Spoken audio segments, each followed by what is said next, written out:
بودن با خاتم النبیین تصورش محتاوره تا برسه به تحققش معیت با امیرالمؤمنین.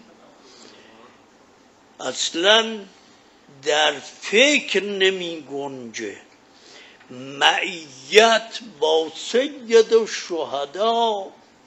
یک ختم قرآن کنی هدیه کنی به سید الشهدا، با حسین ابن علی خواهی بود. یک ختم قرآن کنی هدیه کنی به امام زین العابدین، با او خواهی بود. یک ختم قرآن کنی هدیه کنی به امام هشتم، با علی ابن موسی رضا مع شوی. همتون در این ماه رمضان این کار رو بکنید، به دیگران هم بگید.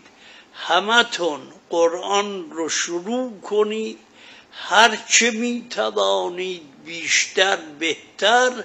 همه را هدیه کنید به صاحب العصر و الزمان. برحمتك یا ارحم الراحمین، وصلی الله علی محمد و